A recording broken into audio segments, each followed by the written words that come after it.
Welcome, my name is Phil Ogilvie. I'm with my twin brother and winemaker, David Ogilvie. And we are here to taste through three of some of our favorite wines here at Silt Wine Company. We have our Chenin Blanc sparkling wine, our Chardonnay, and our Cabernet Franc. Looking forward to having a magical tasting here and helping you enjoy Clarksburg as much as we do. Well, should we get into the sparkling? Yes, but before we do that, aren't you missing something? So this is Chenin Blanc. So Yes. I do Clarksburg. come prepared when I drink I love Chenin it. with my Chenin Blanc hat. It tastes better that way, tastes right? better It that tastes way. better. I Go just find don't a have hat. one. The hair doesn't match with your Chenin Blanc hat for me. Anyway, let's talk about this. We've got a Clarksburg Chenin Blanc sparkling. We don't see a lot of Chenin Blanc sparkling wines, right? Yeah, it's getting more popular, partly because there's been a few wineries that we sell grapes to, actually, that are making sparkling wines out of Chenin Blanc. It is becoming popular because it's such a great grape for making sparkling wines. It's got really good acidity, a lot of fruit, and so when you're making a sparkling base, you really want to have that good acid, and Chenin Blanc does that really well. That's great. Now, when people think of sparkling wines, that's the term that we often use, but usually people are drinking champagne, maybe Prosecco, and a lot of times they're drinking sparkling wine and they call it champagne. Teach us a little bit here, help us out. A little edutainment for us today. Yeah, so Champagne is a region in France, and so that's the place where champagne started. And so we had to, in the United States and other places in the world, instead of calling wine champagne, we started calling them sparkling wines. And the governmental body in Champagne basically said, hey, you guys aren't making champagne, only we can make champagne. So same way with Bordeaux or Burgundy. You might, back in the day, you would see a red Burgundy in a box on the shelf in the store. You can't call it Burgundy anymore. You have to call it red wine. So you've shared that Chenin Blanc is a great grape for making sparkling wine. What other, when you're buying champagne, they're not using Chenin Blanc, are they? No, in Champagne and most sparkling wines around the world are using Chardonnay and Pinot Noir and Pinot Meunier to make their champagne. And in the United States, also with our sparkling wines, are using those same grapes and a few others. But I think trying new grapes like Chenin Blanc is all the rage right now. Yeah. People are trying sparkling made from all sorts of things. Totally. So we got some other wines to test here, but a little bit more here. What would be the flavor profile differences between your classic Champagne and a Chenin Blanc sparkling?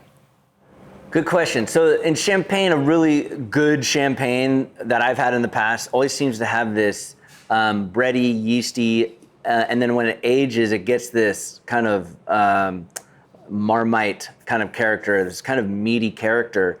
And with our Chenin Blanc sparkling, you'll find a lot more of those citrus notes, really, and very clean, a lot of fruit, citrus and apple, and you're not going to get as much of those yeast characters, but it's also because of the way it was made. Right. Should we talk about the style? I was just going to lead you into that. So this is a Charmat method, which is also commonly called the Prosecco method. So in Charmat sparkling wines, we do a natural fermentation for the base wine, and then we take that base wine, put it in a pressurized tank, or a tank that can hold pressure, and then we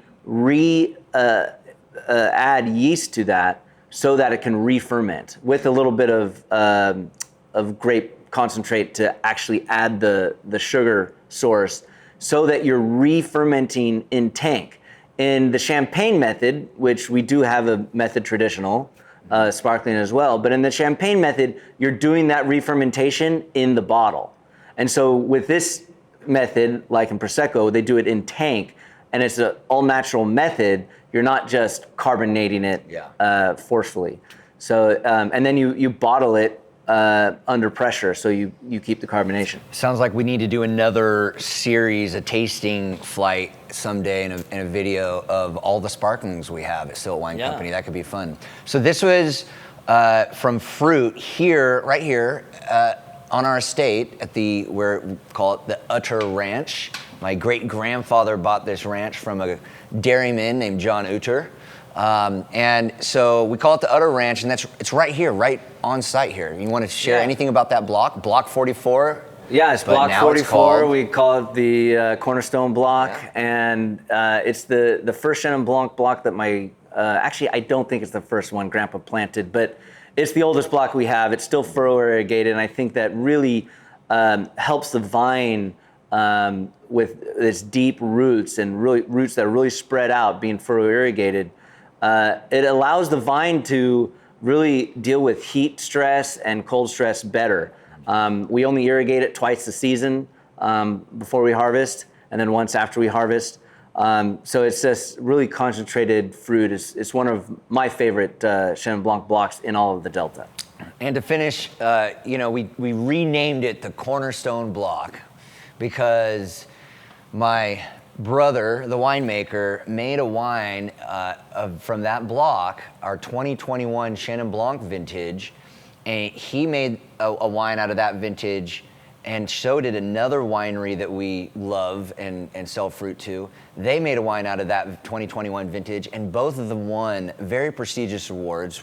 Yours was White Wine of the Year for the state of California. Theirs was international, Sunset International Wine Competition. They won White Wine of the Year. Yeah. And so there's some great history with this block. It's growing so well, and it's still performing. We're not ripping that thing out. We've got some fans of that block a line out the door. So line out the door to buy the fruit. I'm sure there's a line out the door to buy the wine as well. And I can't wait to hear how you guys like the wine. Please let us know. Send us a message, write a social media post about it, and give us your feedback. And I look forward to hearing it and hearing how you pair it with other foods. Next, let's talk about Silt Wine Company Clarksburg Chardonnay. David, tell us about Chardonnay in Clarksburg. Yeah, so, Chardonnay is the wine grape that has grown more, white wine grape more than any other grape in California. And it's grown everywhere. So Clarksburg is a little different. We do have these warmer days in other regions, but we also cool down a lot. So we have what is called a really large diurnal shift. And the diurnal shift is what you need in order to have high quality wines. So in the middle of the summer, when we're 95 degrees, we'll get all the way down to 55 or 60 degrees at night. And I always say it's great for growing wine grapes, not so great for your backyard barbecue, because we get that delta breeze that cools us down. Yeah. So what that does, though, with the Chardonnay is it allows us to keep that great acidity, and then but then also have a lot of that fruit. So you get a lot of mango and pear on the nose, and this is tasting wonderful right now. Now I taste the oak here. It's not overpowering, and which I know is your style. As the winemaker for all of Silt Wine Company, but even more specifically this Chardonnay, what's your winemaking process for Silt Chardonnay? Well, I'm fortunate enough that I get to grow these grapes too. So really winemaking starts in the vineyard. Yeah. It starts in January when I'm pruning, and we're pruning down to 2 buds per spur, and then we shoot thin to 1 shoot per bud, and or 2 shoots per spur. And then fruit thinning. We do a lot of fruit thinning, making sure that we have a balanced vine, and that's the key to good quality grape growing, is having a very balanced vine. And we do we're certified sustainable. We're minimizing our pesticide and herbicide use and fungicide use, but we just have clean vineyards. And then when you get the fruit to the winery, it's already fantastic. Yeah. So you're starting out with really beautiful juice, and then you let the fermentation, you control that fermentation. And then I also don't overdo it on oak. So, I know we can go to our friends in Napa and they have beautiful Chardonnays that have spent a lot of time in brand new oak. And that is definitely a fantastic style of Chardonnay that is very popular. But I, as a grape grower, want to show off the fruit. Yeah. I grew this fruit. I want to show off the fruit that is coming off. We're farmers first. So what you'll find in this wine is just a hint of oak, and being very fruit forward with good, clean finish. Yeah, it's very good. What with this style Chardonnay? I mean, it's so approachable. I mean, I'm not going to go as far as saying this is like a Sauvignon Blanc patio pounder kind of thing, but it certainly is something that you can drink it on its own. It doesn't have to be paired with food. But pairing with food, what would you suggest? So this wine has enough body and good acid that it can be paired with a lot of different foods, and really that kind of. I'm thinking of kind of ham, candied ham, yams. Thinking about some barbecued pork. This would go really well with that. Pork sliders. Heck yeah. Yeah, I'll take this with kind of a beautiful pizza. Yeah. Get some of that red sauce and fettuccine. Oh yeah, I think I'm just getting hungry. Yeah, that might be. David's a great chef also, so he's like, when we have our family dinners, we make sure he's cooking something. So yeah, I mean, I could see pairing this with pork sliders. I mean, pork, so good. Yeah, so good. I know, I gotta say that when I'm hanging out with my wife, Shannon, she's the tasting room manager here, we love our wines, of course.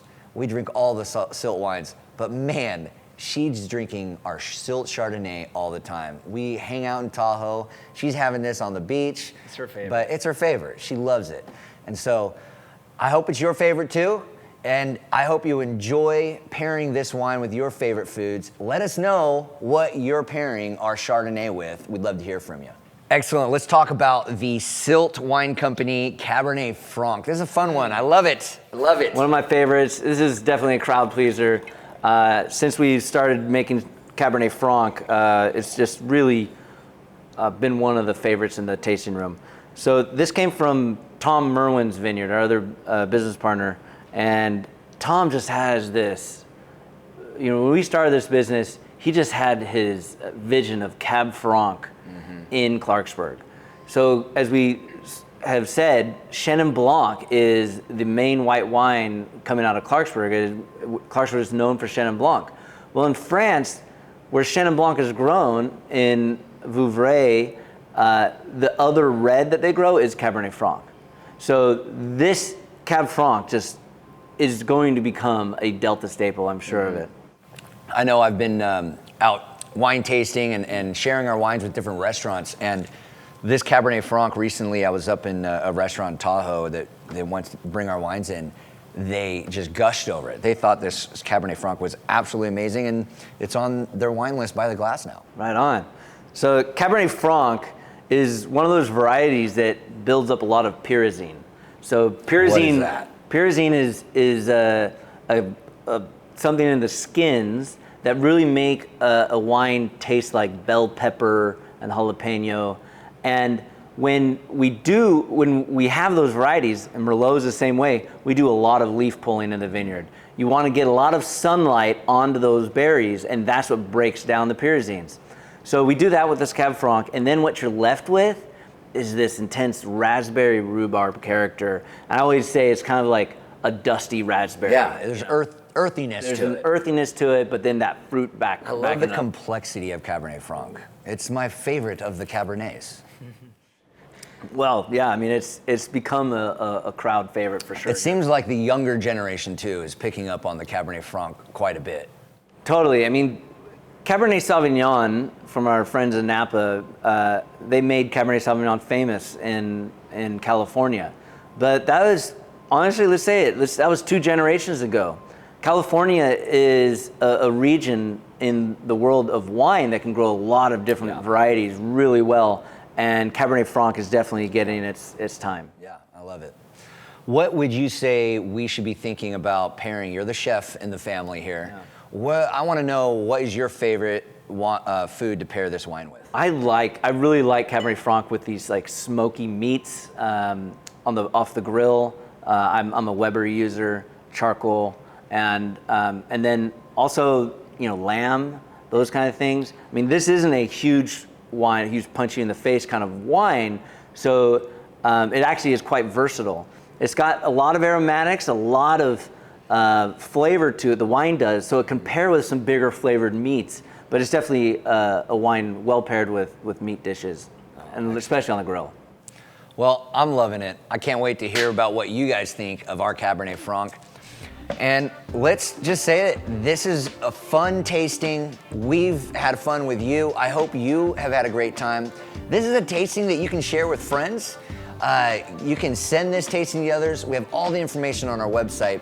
And of course, we want to personally invite you to our tasting room. Just message us on social media, find us on Instagram, and let us know that you want to come. We will send you a private invitation to come and do a tasting here at Silt Wine Company, and you can taste all the wines on our menu. Thank you. I hope you enjoy Clarksburg as much as we do. Cheers. Cheers.